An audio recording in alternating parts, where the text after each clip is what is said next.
And I said, unfortunately, I like clip art and things like that sometimes, and I discovered with all the technology that's out there and things like that, there's almost nothing on the grid. So that was the best I could find. It's supposed to be the stock market crash, in case you can figure that out.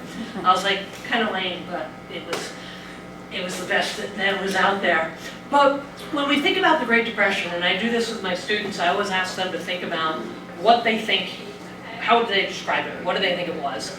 And most importantly, which is where we're going to start, is what do they think brought it all about? And they almost automatically all say the stock market crash. And I said, okay, so that's the Great Depression. That's what, and there, and I said, well, if you really think about that, right, the stock market crash in 1929 is really the visible symbol of all of the things that led up to, and it's really just a good marking point, because as historians, we like to put things into time frames and in context so people understand, right?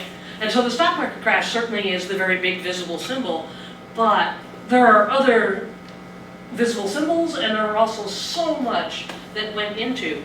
And I used to have my students read a book, simply, and it's called The Great Crash.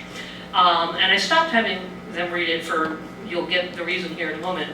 They would read this book, and it's not huge, and the author would go through all of the reasons that various economists and things think are part of the cause of the Great Depression. And then he gets to right before his last chapter, and he ends the second to last chapter saying, but none of those matter, and they're really not right. And my students were like, why did you make us read this book then?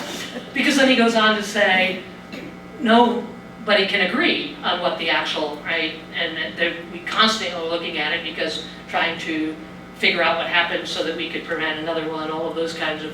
And so there are questions, well, why'd you make us read it? And I said, I make you read it for one reason, because he talks about this. And you can all see what this is, right? $20 bill. Or just a nice piece of paper with pretty green, right? If I were to give, and my students, of course, are much better than I say, if I were to give this to one of you, you'd take it, right? Anybody here would take it. Why? Because it's money. Okay. And what does that mean? I can buy stuff with it. Okay, and you could buy that value, right? Because when I give that to you, you have a belief that this is worth 20 bucks, right? There's what he says is part of the issue, and what was the real problem, and how do you explain that in the book, right? The idea that we accept and believe and trust that it has value. Because I guarantee none of us have probably gone and seen, right, all the species that's supposed to sit behind it, know it actually exists. We just believe it does, right? And so his point in the end of the book was, in his view, that was the biggest problem, was the loss of trust. And my students said, well, couldn't you just write that instead of having us read the whole book? And I said, well, yeah, but it just makes a better impression. But I've stopped having them read it for that reason. And so with that thought in mind, right, there are all kinds of images that we think about, and certainly this is one of those, right, of the very typical kind of idea of the soup kitchens, the long lines. You typically saw one of two kinds of lines when we think about the Great Depression, right? Those for the unemployed, as you see here, or the bank runs, right, with everybody going to take their money out of the banks. And so sometimes without the added addition of the coffee and donuts there, this could be just as easily a bank line as it is an unemployment line, right? But these, and so this tells us something. We know that during the Great Depression, the general number for unemployment given at the high point was about 25%. In Ohio, it was significantly higher than that. We had one of the highest unemployment rates. And that unemployment number is a fascinating one, because I would say statistics and numbers can tell you anything you want, right? You can play with them to do. That 25% is actually very misleading because of the way they counted unemployment, right? And the idea that if you had any kind of work at all, and it could be that you were taking in somebody's laundry and things like that once a week, that counted you as employed. Because do you really want an unemployment number that's 40%? 25 is bad enough, right? And so seeing these, and so these become some of the very visible symbols, looking for people out looking, and a lot of the photographs that you see like this one are almost always men. And there's a very simple reason for that, right? We're talking about the 1920s and the 1930s. And so the idea of who the breadwinner in the family was, the expectations, and certainly then during FDR's New Deal and during the Great Depression, from the government standpoint, that became even more apparent when they decided that if you worked for any kind of civil service kinds of jobs, anything like that, only one person in the family could keep their job. And so if a husband, wife, brother, son, you know who got let go, right? And so because women were not considered to be the breadwinners of the family, it was, and so you always see more of this kind of approach. But I also found this picture really fascinating because if you read the wording on their signs, you'll notice it doesn't say they want a job. What does it say? They want a decent job, and of course, they also then talk about themselves as what? The one on the right says he is a family man, the other says he's a decent man, and so it's very interesting to think about how they advertise themselves and the thought process going on, and because so much of what was happening was really that thought process of many of those who were unemployed as being just the same way we tend to have at other points in history and thought about as being lazy, not wanting to work, etc. And so trying to convince people that no, this is not my fault, this is something beyond my, right? And so we're going to talk a little bit about some of the key causes and the ideas, and there are many that we can talk about, and I could keep you here. I teach an entire semester class on this, so I won't do that to you. But we've got some of the keys here, and you'll notice the stock market crashes there. But we're going to talk about some of these others, everything. But a lot of it is very much focused on one of the things that became apparent, which was that as we move into the 1920s, we are moving into an era that is considered to be sort of the first real mass marketing, mass culture, because of advertising, because of changes in technology and things. We think about the Roaring 20s, right? And we think about that whole idea of, well, everybody's out to have fun and they get to do all, which isn't, just like anything else, an accurate picture for the vast majority of society, but it is the image that we have, mostly because of movies and things like that that depict, you know, you think about the speakeasies, all of it, and I saw that you guys have one coming up here in July, right? So very cool. And so this idea that the 20s are going to be all about, let's go out and have fun, let's not worry about tomorrow, we want to enjoy today. And of course that comes because of World War I, in great part, right? The tragedy of World War I has a huge impact on the attitudes of the 1920s. And all of that has an impact on all of this. Because by the 1920s, we're talking about a world that is very, very different from the 19th century, and the world that a lot of people were used to. And so one of the fascinating things I find about the Great Depression is, and the response to it and the reactions, is exactly that. Okay? Is this idea that when we see the stock market tumble and do the things that it does, and we see the housing issues and all the other things that start to happen, these are not new, right? It's not the first time we had a depression in the United States. We can trace them back to shortly after the United States came into being, in the 1830s, in the 1870s, in the 1890s. And so one of the questions is, well, then what made this one so different? And I would say that part of that is these issues, and the idea that for many, their response was going to be the same as it had been previously. And then, too late, they discover that this is a much bigger deal, and the way things have been done in the past are not going to work. And I think, in great part, that's the reason you have Herbert Hoover elected, and then you have FDR elected. I always say that Hoover, right, when he's elected in 28, is sort of almost like a bridge between what we've accepted and what we now need to have happen. And we weren't quite ready for that, but Hoover's administration reveals the need for bigger change. Because the problems were very different, right? In the 19th century, when you saw economic troubles, things like that, what did people do? They turned to their neighbors, they turned to their church, By the 1890s, they turned to volunteer organizations, things like that, YWCA, YMCA, these all come into fruition in the 1890s. And that was great. But when you're talking about an unemployment rate and a population that has increased and you've suddenly got 20 and 25 and 30% unemployment, does that work anymore? And so the realization that the problems were much bigger and the solutions in the past. And so all of these are indicative of that idea. When the stock market crashed and hit its lowest point in the winter of 1932-33, it took till 1964 for the stock market to return to the height that it was in the 1920s. That's the kind of numbers we're talking about here. And so it's a very, very different situation that you find yourselves in. And so one of the cool pictures, if you've been over to your exhibit, is actually one of the Dust Bowl pictures of and this is, because there are a variety of things to think about when we think about causes, and some of them are very easy to think about on the monetary side, but I wanted to start with this because it's sort of indicative of something that people don't tend to think about. Sometimes things completely out of your control, right, that are going to have an impact. And one of the things a lot of people, when you tend to focus solely on the stock market as the issue and the economics of that, you miss a lot of the other pieces. And one of the things that's very clear about the 1920s is that for farmers and others, they were having trouble long before the rest of the country, right? And so certainly by 1925, and one of the reasons is because of the Dust Bowls and a variety of other natural boll weevils, all of those. But when the Dust Bowls in the mid-1920s took place, just look at that.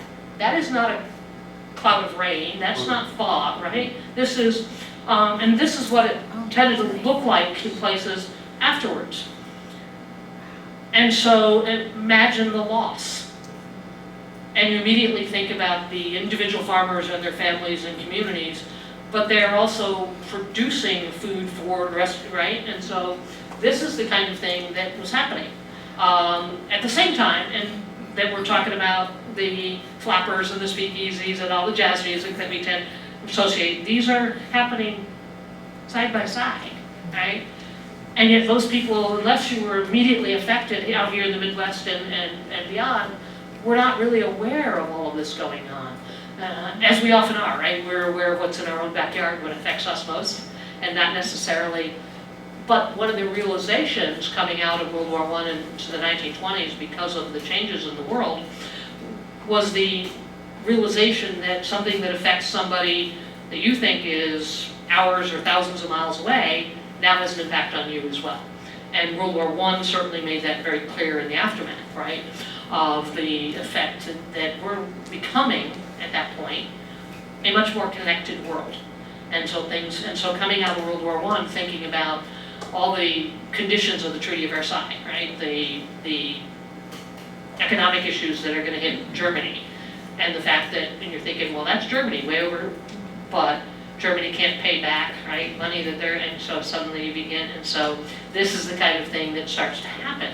And so the Dust Bowls certainly are one of those. When we look at the economic side of things, there's lots of different ways to look at this. This particular chart, and I have my sources in, I did not create this. I'm not that technologically savvy to be able to, but it gives a good indication of the larger issue. And you'll notice 1921 and then in 1929, average household's debt and annual savings, right? And so the illustration here is something that really by the latter part of the 19th century, moving into the 20th century, begins to become a problem. And that is the lack of money that people are saving and the amount of debt that starts to, and debt in a very different way.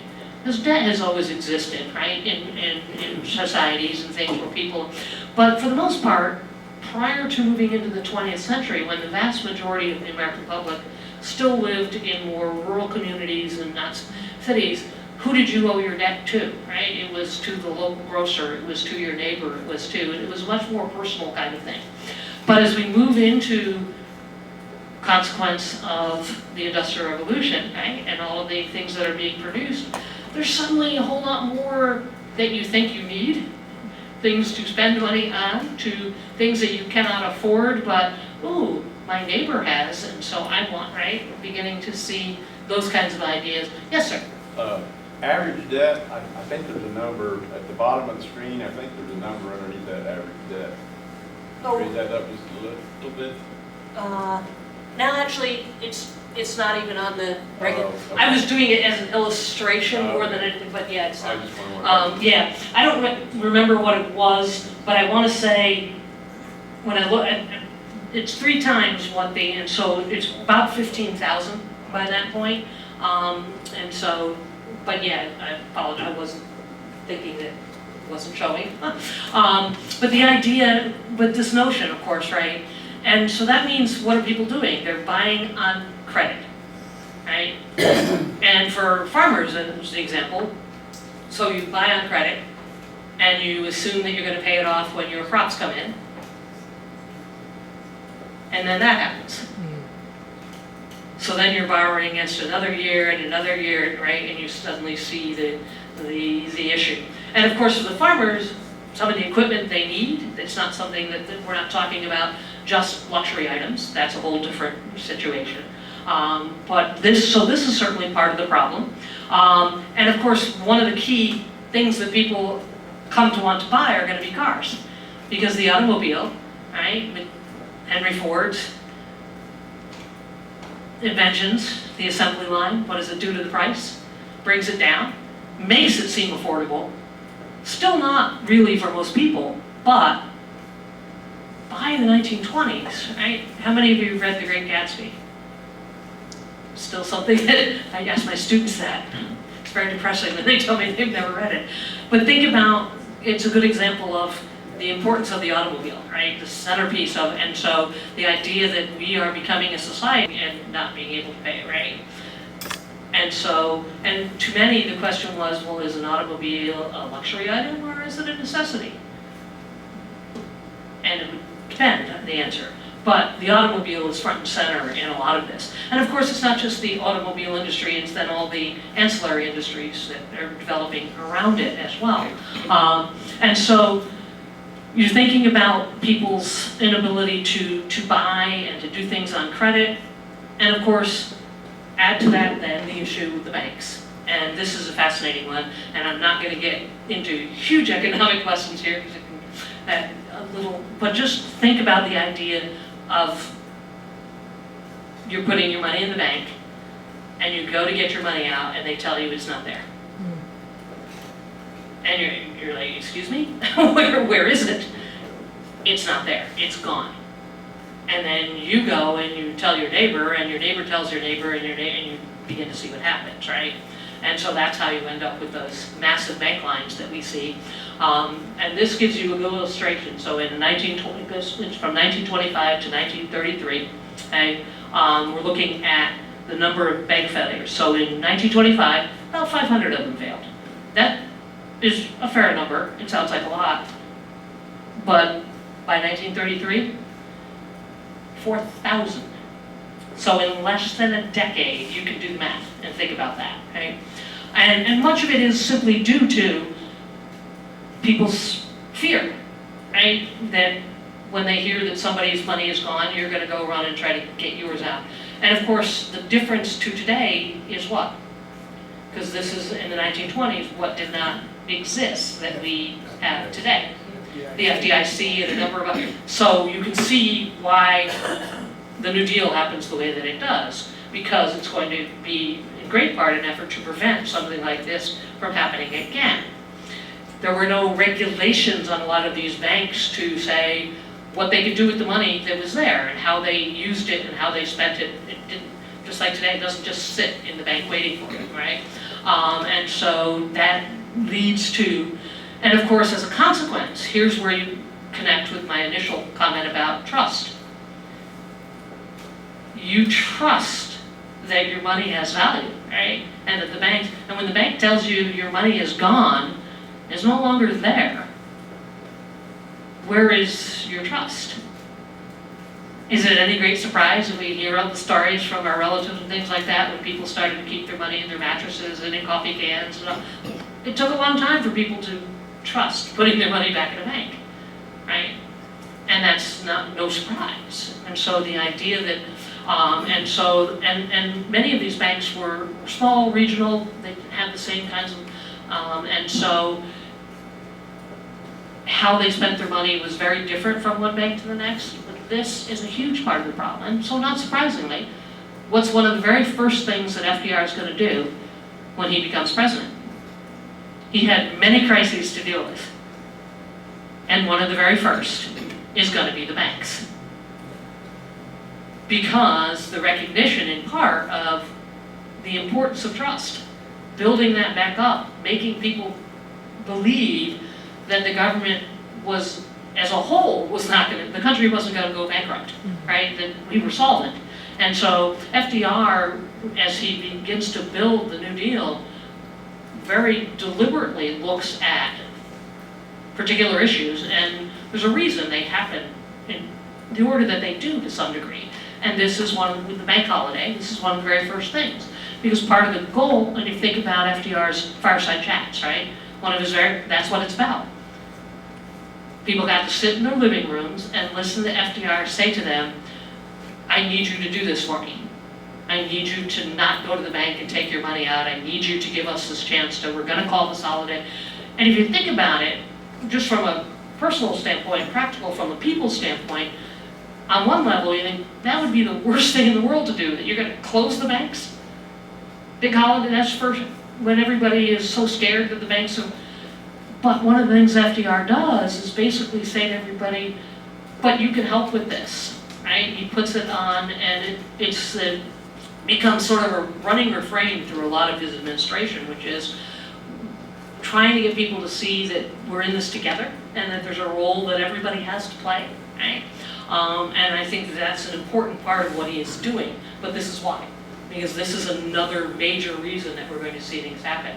And so here's a newspaper, banks here open for business today. So after they closed and I always tell my students, you know, he took a bank holiday, and then the banks opened back up, and they gave them stickers and put in the windows, essentially, right, that said, we're a solvent. And of course, this is 1933.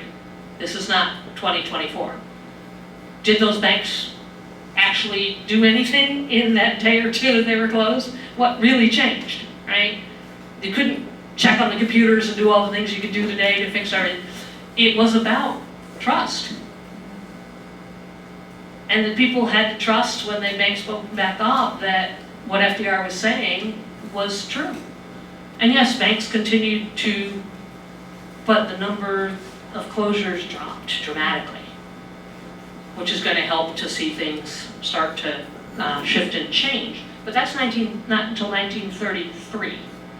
So Hoover elected in 28, FDR elected in 30, becomes president in 33 with his inauguration. And so this is what you see happening. When Hoover becomes president, I think Hoover represents one of the other issues, which is this general thought process that had long dominated a lot of American economics and politics, which was this very nice French word of laissez-faire, right? The idea that you leave things alone, you don't mess, because it'll eventually fix itself. And of course, history had proved that, right? We'd had a depression in the 30s and the 70s and the 90s, and we had come out of those. So if we just do and we leave it all alone, it'll fix itself. Hoover was very much of that mindset that you pick yourself up by your bootstraps and you move forward. And it's not the government, even said, right? It is not the government's responsibility to get in and do anything. It's yours. And that's where people had been for a long time thinking about, because it had worked in the past. And that's my point about Hoover had one approach, and that's what people were used to, and then as things got worse, from 29 to 32, the realization that they needed something different. And that was FDR's administration and the New Deal. And of course the New Deal is not new when FDR becomes president, because he's governor of New York and he's already doing some of these things. So it didn't come out of and spring out of nowhere. In history, things rarely do, right? It's just a matter of, we tend to sometimes think it does, but when you start to look, you realize these things are not new. You just have to find the earlier examples and ideas. And so when Hoover is elected president, right? Part of the reason he is elected president is because of his background, because it matches up in some ways with some of these issues and causes that are going on. Anybody know anything about Hoover's background, just out of your curiosity? He helped with the food effort after World War I. He was an orphan, he was a mining engineer. Okay, and so one of the key things is, first one you mentioned, is helping with the food efforts. And it wasn't just food efforts here in the United States. That was not his response. It was food efforts primarily in China and in Asia, right? And so he had international experience. He had an economic background, and many thought that he was the right person, given the circumstances and things that were going on, to understand some of what was happening in the economy, and he'd be the right person. And so, but the thought process was, he's going to follow this very standard idea that the government is not government's responsibility. Turn to your neighbors, you gotta help one another, right? And not look to the government to step in. And so when he finally does begin to think about a larger role for the government, one of those is going to be the passage of a tariff. It was known as the Smoot-Hawley tariff. And many historians and economists look at this tariff and say, it was too little, too late. It was probably one of the biggest reasons that the Depression will be different from earlier depressions. Because what is the purpose of a tariff? Anybody know? You didn't know I was going to put you on the spot, but I like to do that. Anybody, what's the purpose of a tariff? What is a tariff, just in general? Even if you don't know the exact purpose, what's a tariff? It's a tax, right?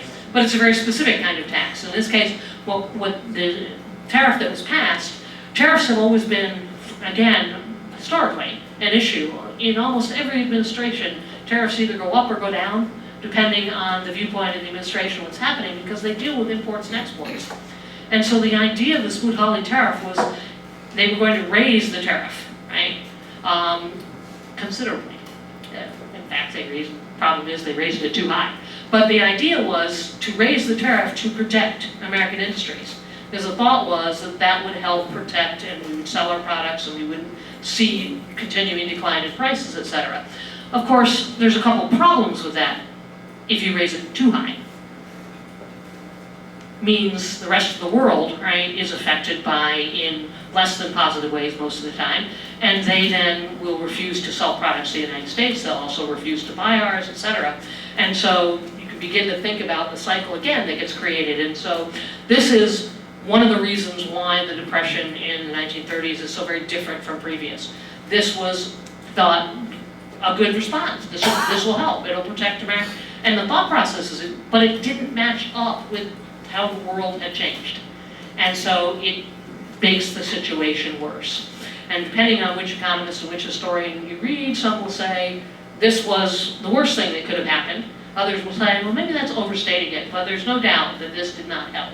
And helps explain why it's so very different this time around from previous. And so again, we look to the past, we think, oh, this is the way we've done things before, but this is why I always tell students, history doesn't repeat itself. It's only similar.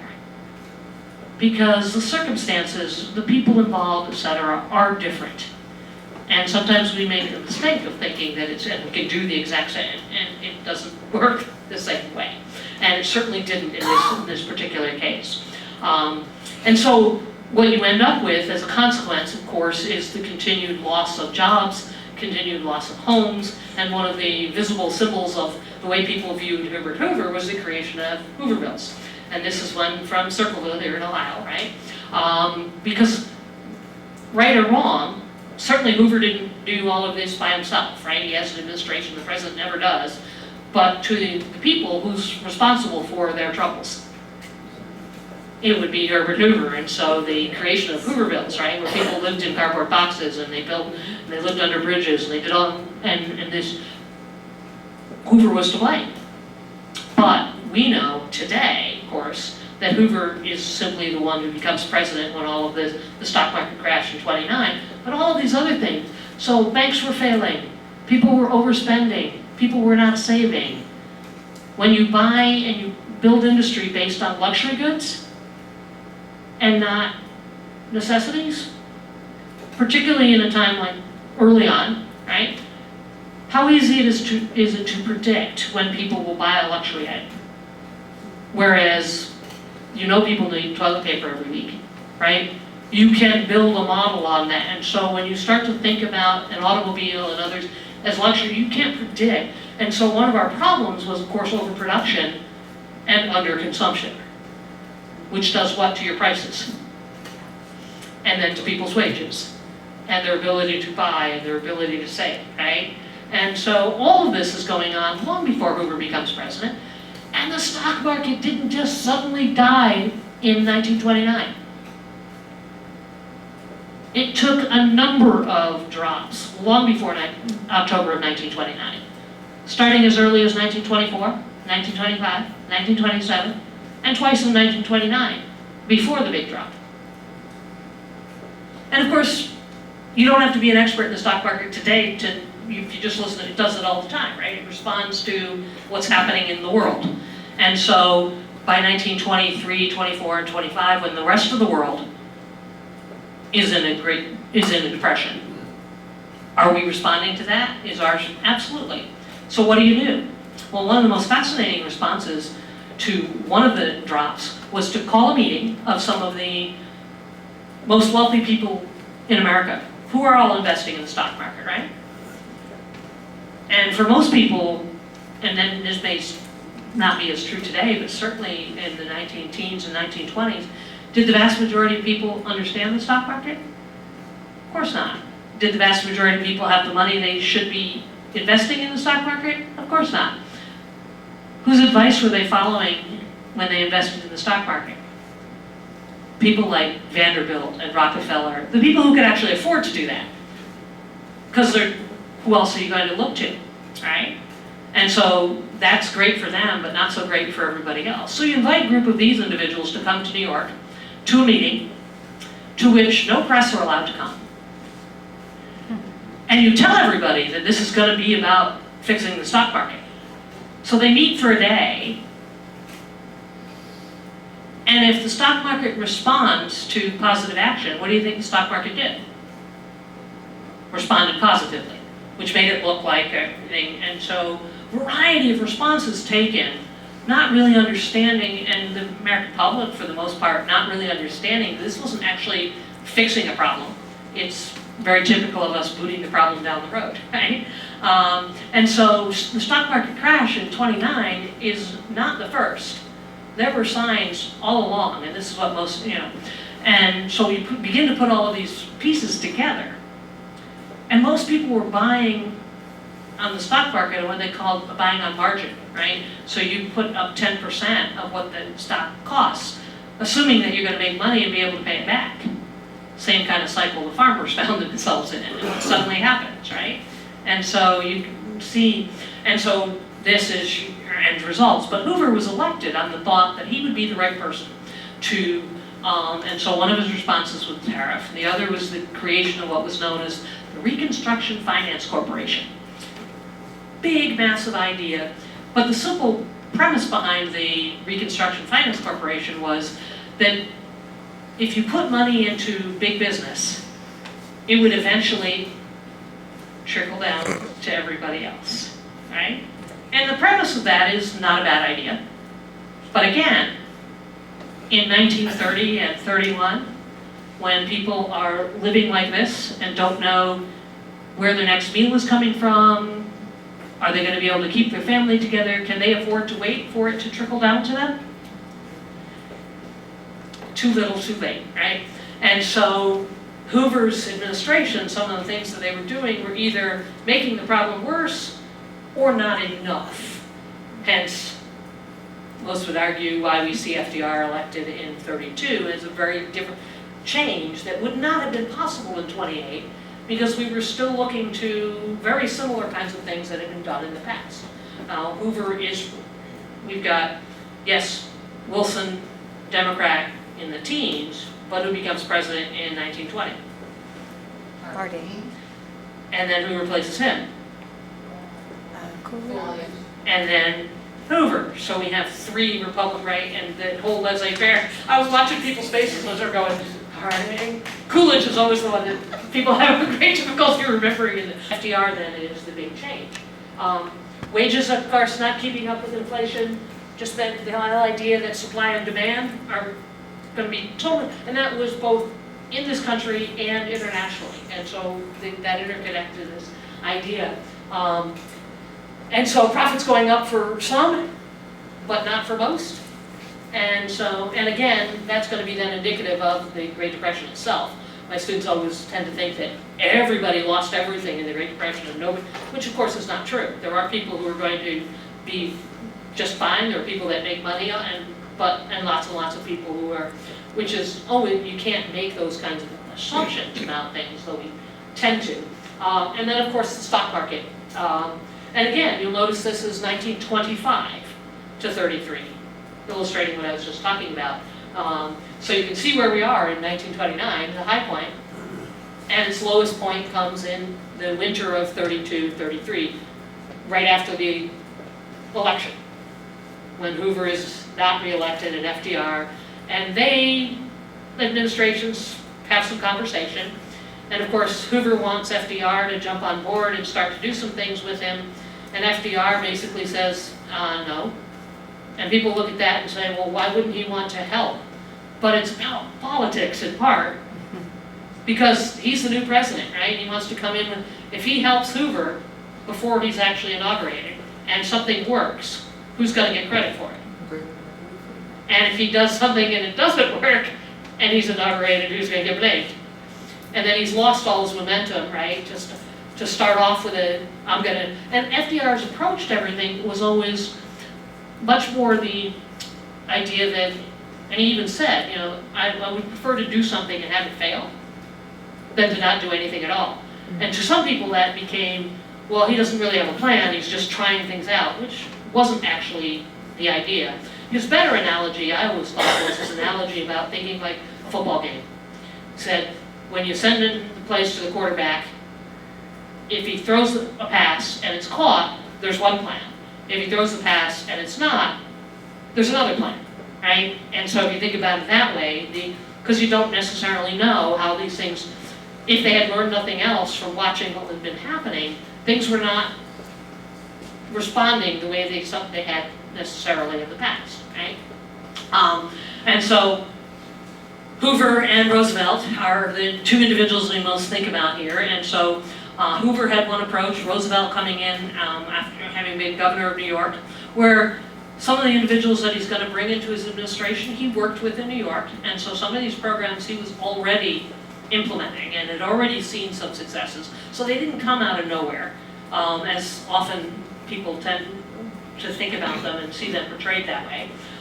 But this is indicative, right? So it says right there, we need action. We need to do, right?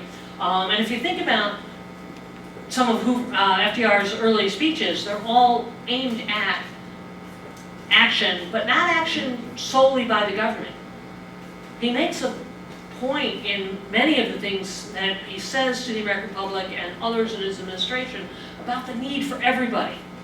Because we didn't get there by the government alone doing it. It was everybody played a part in how we got there, and the only way it's going to get fixed is if everybody sees it as a problem that everybody has to play a part, whatever that part might be.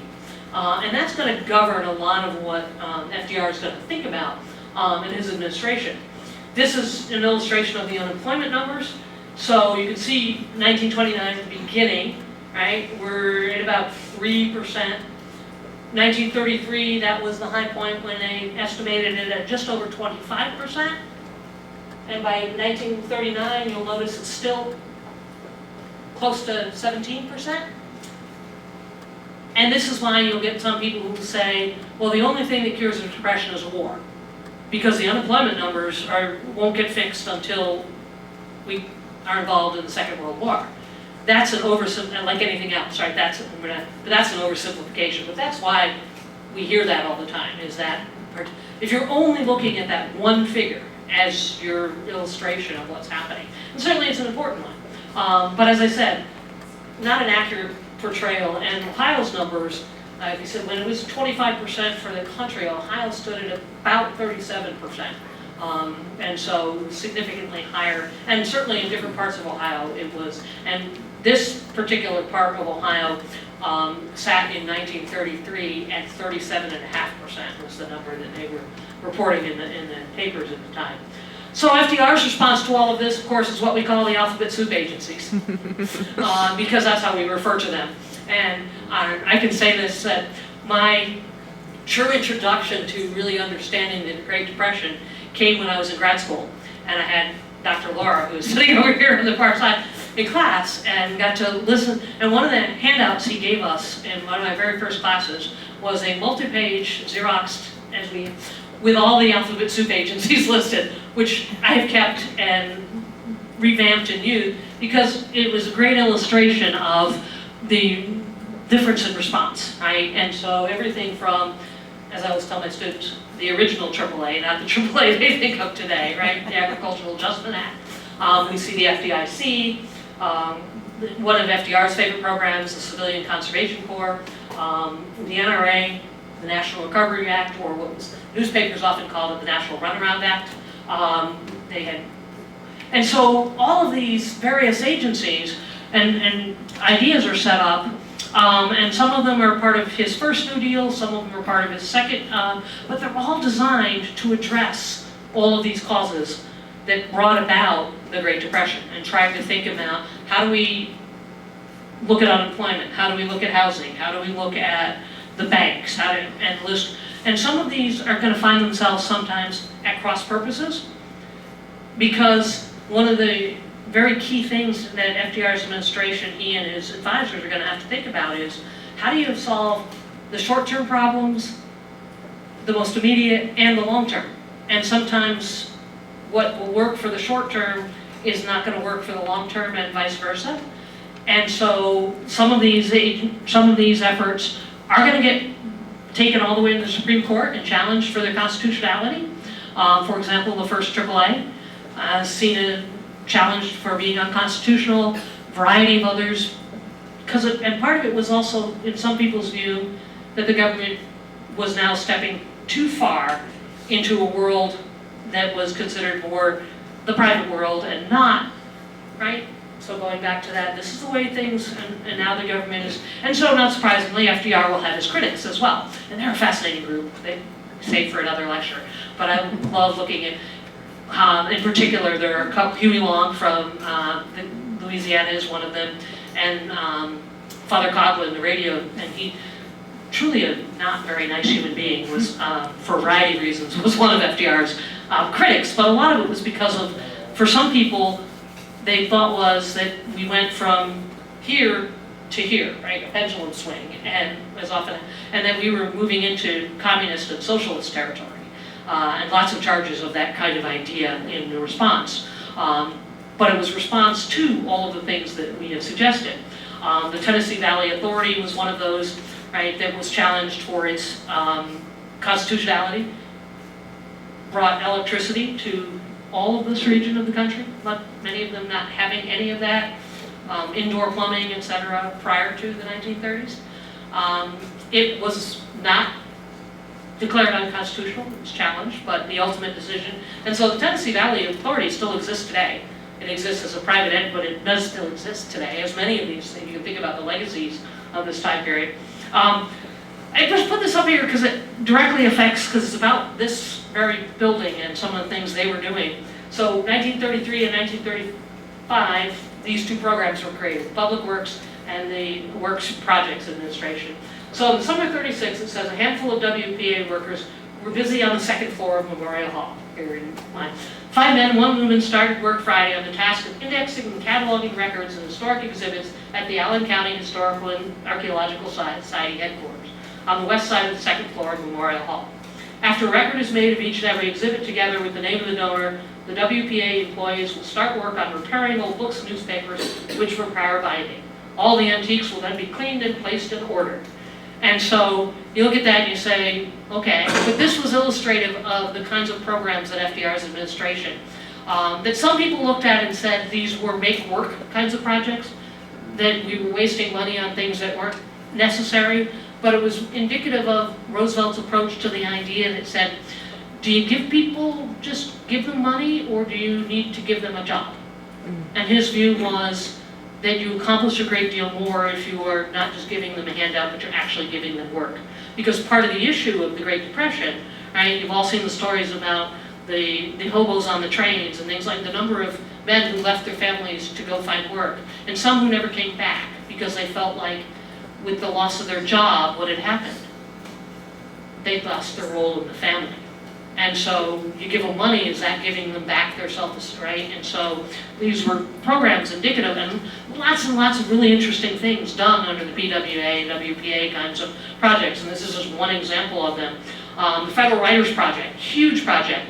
And so here is, they produced a guide to Lima and Allen County in 1938. And that's one of the maps from it. An American guide, which included varieties of cities. 1937, and then 32 individual guides for the various states, employing some very famous writers that we know of later on, Richard Wright and others, who this is where they found employment, writing the guides for the various states. And Ohio's was one of the 32 that was completed. And they're kind of fascinating to look back at and see what was happening. Here are a couple of other examples. So here's one for Findlay and Papa, and then this one was one created for Ashland for their cemeteries and to give people histories of all the cemeteries. And you might, and this is why people looked at these and thought, well, what is this doing for, right? But it was employing people in something meaningful, in something that was important, that they could feel an accomplishment, and so they were very important. And so, and notice, and this, because of your exhibit, I had 4,769 photographs taken to include in those Ohio guides. So nearly 40, so employing the photographers, Dorothy Langby, and there's a great picture of her in there. I was like, dang, that's cool. Was one of the important photographers of that. Here's a picture from Dayton, Ohio, a picnic from Federal Writers Project, all getting together in 1936. USA Work, and they've got, those became the popular signs. And what I find fascinating, you'll look at this picture and you'll notice it's families. And the immediate assumption everybody's going to make is that the employed folk in all of this for the Federal Writers Project are all men. That would not be true. As the Federal Writers Project, the Federal Music Project, the others, they all had sections for women as well.